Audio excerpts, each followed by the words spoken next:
So my son decided that he don't have to listen to me. I'll paint the scenario. So he was having a hard week, right? Struggling in terms of just doing what I asked him to do, when I asked him to do it, the old school stuff.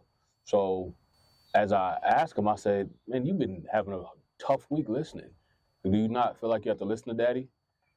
And that boy looks me straight at my face and says, no.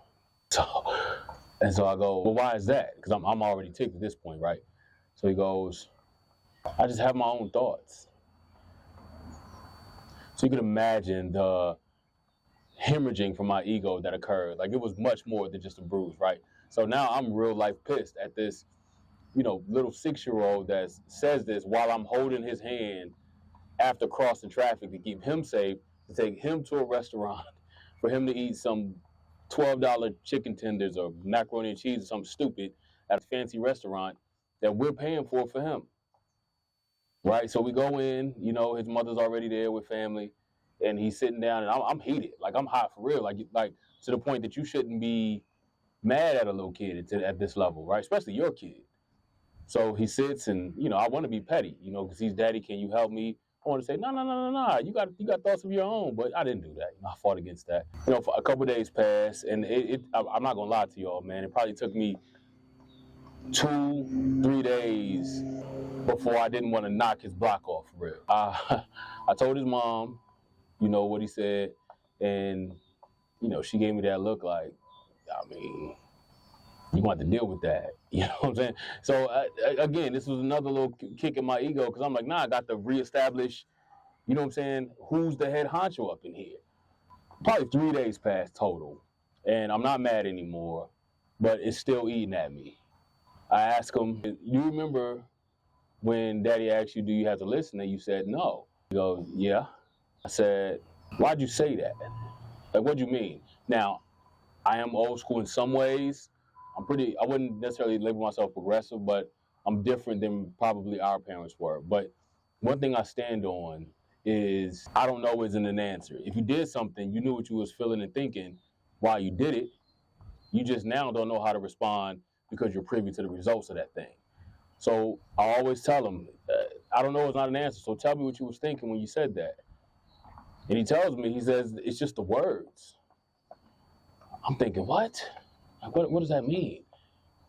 So I asked him, I said, when you say the words, what does that mean? And he goes, I just don't understand them all the time. That put me in a whole different mind space, because that's a completely different thing, right? So here I am, pissed to no return, because I'm thinking that my son said he don't got to listen because he got a mind of his own, when truthfully, he don't understand what I'm saying, because he is only 6, right? And there's, if you know me at all, I can get into full-blown lecture mode, baby, and I don't really apologize for it. That's who I am. And so there's times that we have conversations, and I know they're beyond of his scope of understanding, but as much as it's reps for him understanding where I'm trying to come from, it's reps for me to be able to actually talk through whatever I'm feeling at the time, right?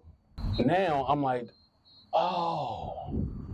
So he wasn't saying that he has his own thoughts. He's saying that he's filling in the blanks because he don't understand what I'm actually telling him.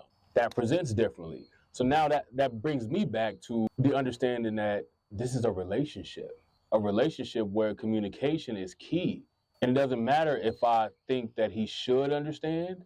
I have to make sure he does, because now I'm expecting execution from directives that aren't understood.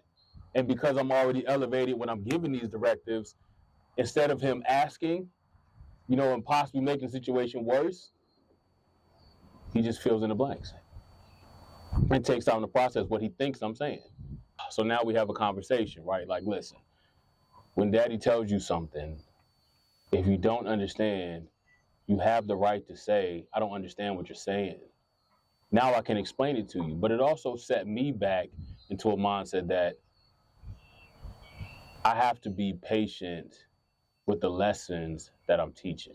And everything ain't worth a lecture, but check for understanding. And I know that coming from education, right? And it's not like, do you get it? Yeah. Now it's more like, son, do you hear what I'm saying to you? Yes. Well, what did you hear? And these are just communication strategies that go into the positive flow of any relationship. As a father, I don't get to circumvent those rules of engagement when it comes to a relationship just because this is my son and not my wife, or this is my son and not my friend. There's still an expectation of clear communication on your end, right? I don't get to say, well, I'm speaking clearly. Why don't you understand?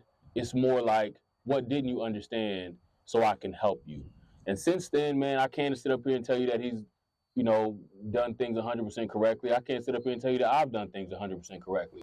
But I can say, I hope this is helpful to the dynamic of any parent-child relationship, with the understanding that this is a relationship. A relationship requires communication, and communication requires speaking and listening. And parenting can't come from an ego. My ego said, hey, boy, you can't do nothing without me. So you have to listen to what I say. But that's just not reality. Reality is, yes, I want you to listen to what I tell you to do. But before you can execute on what I'm asking you to do, I need to make sure that you understand what I'm saying, and then go from there.